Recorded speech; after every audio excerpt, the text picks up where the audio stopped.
Hi there. I'm an old guy and I do maths. And I've been doing maths for a very long time. It's pretty much been involved in everything that I've done since I left university and even before that. Um, about 25 years ago, I decided that I'd start tutoring mathematics.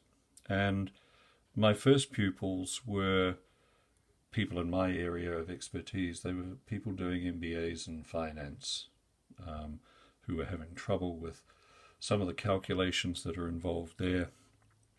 And over the years, my reach, shall we say, has grown, and I see people from probably, I suppose, the start of high school, gifted children especially, um, who want to get along. I also see children who are challenged or are autistic, which has been very, very good for me when it comes to refining my approach to mathematics. Anyway, I see people like that all the way up to university students, especially students doing engineering. And over the years, um, I've noticed a series of commonalities when it comes to people who struggle with mathematics. And I thought I'd codify these and go through them quickly in an effort to help you improve your maths really quickly. You do a few of these things, you'll be amazed at the difference. First thing, learn your times tables. This is getting forgotten at school. Um, when I ask people, do they know their times tables? They might, for instance, say, well, okay, I'll do my four times tables. And this is what you see: 4, 8, 12, uh, mm, mm, 20. What happened to 16? First of all, they don't know the sequence very well.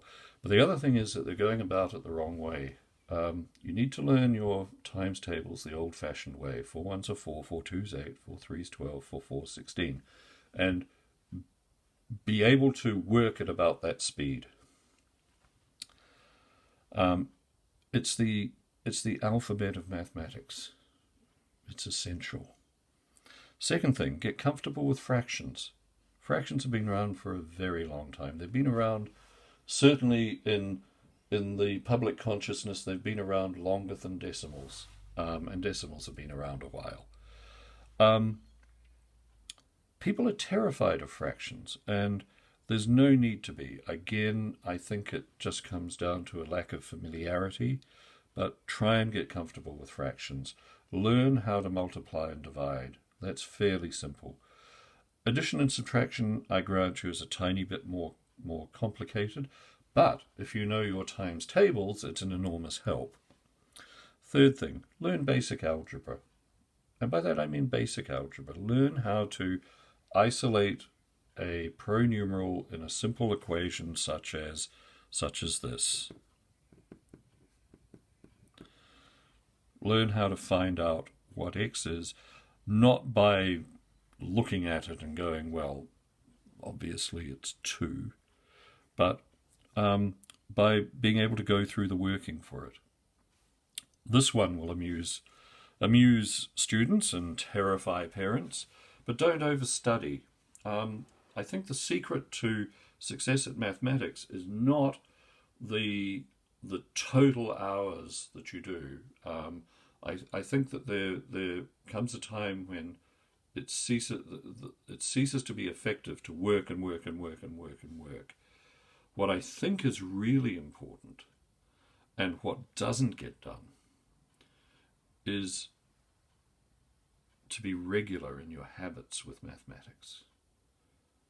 Sometimes even 5 or 10 minutes a day. It's the regularity. It's how we do things like pick up language. It is actually how we learn. We learn by constant practice.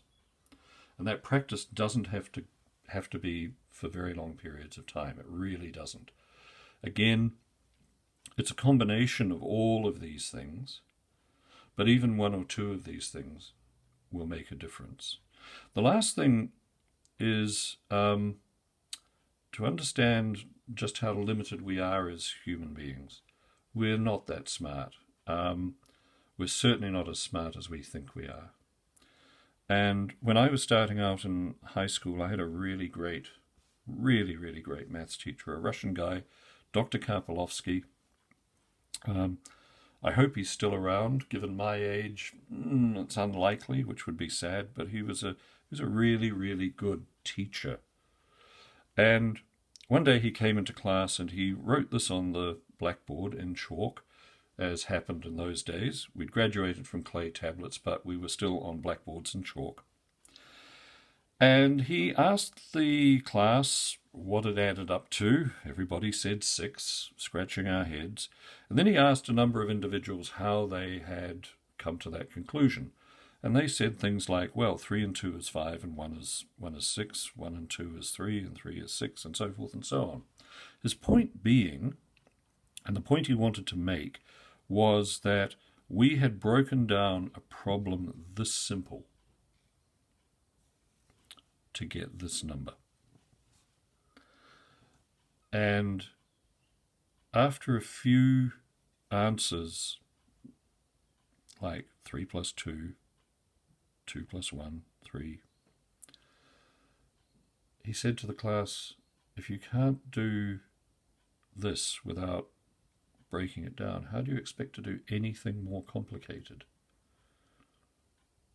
And once you realize our limitations and you adjust to that, you'll find that problems, they don't go away, but they can get simpler. And the thing that you will notice with any good mathematician is that they very rarely look at the whole problem unless it's incredibly simple. They go after the bits that they can do. They go after the parts that they have information available for. They work out what it is they need to know, and they work out what it is they can do. And they do what they can do, and then they go seeking the information that they need. And sometimes those two things are the same. But basically, the story goes, find something in a problem that you can do, and do that. And the problem becomes a little less of a problem. And maybe it becomes a puzzle. And if you can learn to treat problems as puzzles, that's really good for your mental attitude. And that's the one thing that I haven't mentioned in here. Mental attitude in mathematics is really important. It's important not to stress.